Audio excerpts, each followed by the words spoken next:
സ്വാതന്ത്ര്യദിനാഘോഷത്തിന്റെ ഭാഗമായി കേരള വ്യാപാരി വ്യവസായി ഏകോപന സമിതി കേളകം പഞ്ചായത്ത് യൂണിറ്റിന്റെ നേതൃത്വത്തിൽ ദേശീയ പതാക ഉയർത്തലും മധുരപലഹാര വിതരണവും സംഘടിപ്പിച്ചു. കേളകം പഞ്ചായത്ത് യൂണിറ്റ് ഓഫീസിന് മുന്നിൽ നടന്ന ചടങ്ങിൽ യൂണിറ്റ് പ്രസിഡന്റ് MS തങ്കച്ചൻ ദേശീയ പതാക ഉയർത്തുകയും സ്വാതന്ത്ര്യദിന സന്ദേശം നൽകുകയും ചെയ്തു. സ്വാതന്ത്ര്യം കിട്ടുമ്പോൾ വെറും ദാരിദ്ര്യത്തിലായിരുന്നു രാജ്യമായിരുന്നു നമ്മൾ. ഇല്ലായ്മകൾ മാത്രമായിരുന്നു നമുക്കുണ്ടായിരുന്നത്. അത് കഴിഞ്ഞ് ഈ 79 വർഷം കഴിഞ്ഞപ്പോൾ പല കാര്യങ്ങളിലും നമ്മൾ വളരെയധികം മുന്നോട്ട് പോയി. ദാരിദ്ര്യം, വിദ്യാഭ്യാസം, സാക്ഷരതയുടെ കാര്യത്തിൽ നമുക്ക് സ്വാതന്ത്ര്യം കിട്ടുമ്പോൾ നമ്മൾ 18% ഉണ്ടായിരുന്നതെങ്കിൽ ഇന്ന് നമ്മൾ 80% സാക്ഷരതയാണ്. പല കാര്യങ്ങളും വ്യവസായം അങ്ങനെയുള്ള പല കാര്യങ്ങളും നമ്മൾ മുന്നോട്ട് പോയെങ്കിലും ദാരിദ്ര്യത്തിൻ്റെ കാര്യത്തിൽ മാത്രം ഇപ്പോഴും ലോകക്രമത്തിൽ 122 സ്ഥാനത്താണ്.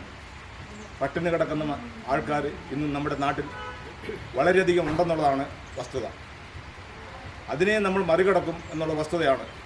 പക്ഷേ അതിലെല്ലാം ഉപരി ഇന്ന് നമ്മുടെ നാട്ടിൽ നമ്മളെ അടക്കം കേരളത്തിലുള്ളവരെ അടക്കം ഇന്ന് ഗ്രസിച്ചിരിക്കുന്ന ഒരു മഹാരോഗമുണ്ട്. അതാണ് വർഗീയത എന്നുള്ളത്. വർഗീയത ഇന്ന് കേരളത്തിലടക്കം ഇന്ന് കൊടികുത്തി വാഴുന്നുണ്ട്. നമുക്ക് 5, 10, 20 വർഷം നമ്മുടെ സ്കൂളുകളിൽ പഠിച്ചപ്പോൾ നമുക്ക് ചിന്തിക്കാൻ പോലും പറ്റാത്ത വിധത്തിൽ.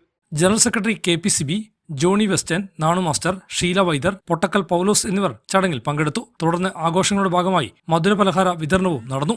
ഹൈവിഷൻ ന്യൂസ്, കേളകം.